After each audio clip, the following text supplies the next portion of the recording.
एक राजा था, उसके 7 लड़के और एक लड़की थी। राजा ने अपने 7 लड़कों का विवाह कर दिया था। एक दिन राजा शिकार करने गया और वह जब शिकार करके वापस आ रहा था, रास्ते में उसकी मृत्यु हो जाती है। पिता के मरने के बाद 7 भाइयों के सिर के ऊपर पूरे घर का और राज्यपाट की जिम्मेदारी आ जाती है।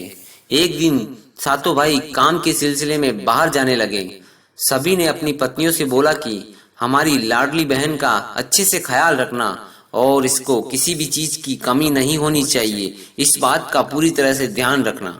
7 पत्नियों ने बोला कि ठीक है। इसके बाद 7 भाई चले जाते हैं। भाइयों के जाने के बाद लड़की की भाभियों ने उससे बहुत काम करवाने लगी। सबसे छोटी वाली भाभी उससे कुछ काम नहीं करवाती थी। बाकी की 6 भाभियां उससे बहुत काम करवाती थी, दिन भर काम करवाती थी।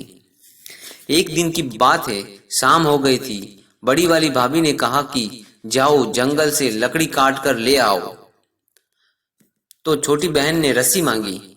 भाभी ने कहा बिना रस्सी के जाओ। वो मन में सोच रही थी, भला बिना रस्सी के मैं लकड़ी कैसे लेकर आऊंगी। वो जंगल में गई, उसने लकड़ी एकत्रित की और बैठकर रोने लगी। तभी उधर से एक सांप आया और उसने लड़की को रोते हुए देखकर पूछा, क्यों रो रही हो। लड़की बोली कि मेरी भाभी इंतजार कर रही होगी, मैं लकड़ी लेकर जाऊंगी तो वो खाना बनाएंगे। मेरे पास तो रस्सी नहीं, तो मैं ये सारी लकड़ियां बिना बांधे कैसे लेकर जाऊं।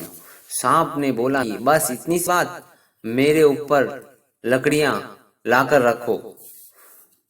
लड़की ने वैसा ही किया और सांप ने लकड़ी को लपेट लिया। इसके बाद लड़की फिर सोच में पड़ गई। सांप ने बोला कि अब क्या हुआ। लड़की बोली कि तुम्हें अगर मेरी भाभी ने देख लिया तो वो तुम्हें मार देगी। सांप ने बोला चिंता मत करो, मुझे ले जाकर आंगन में छोड़ देना, मैं नाली से निकल जाऊंगा। लड़की सांप की बात सुनकर खुश हो गई और अपने घर की तरफ निकल पड़ी। कुछ देर बाद लड़की घर आ गई। उसने घर जाने में रात हो गई थी। उसके देरी से आने की वजह से उसकी भाभी ने उसे खाना नहीं दिया। उसे बहुत मारा पीटा। लड़की बेचारी रोते रोते ही सो गई।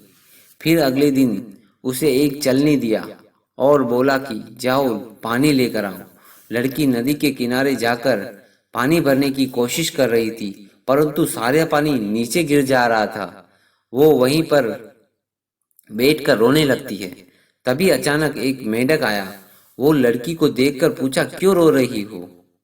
लड़की बोली कि मैं पानी भर रही हूँ, लेकिन सारा पानी चलनी से नीचे गिर जा रहा है, क्योंकि चलनी में बहुत सारा छेद है। मेंढक ने उसे एक उपाय बताया कि और बोला कि बस इतनी सी बात। उसने अपने सारे मेंढक को बुलाया, उस चलनी में बैठ गए और बोला कि घर ले जाकर एक बाल्टी में रख देना। हम सारे मिलकर उस बाल्टी में पेशाब कर देंगे और बाल्टी भर जाएगी। उसके बाद हम लोग वहां से चले जाएंगे। लड़की ने वैसा ही किया। उस लड़की की भाभी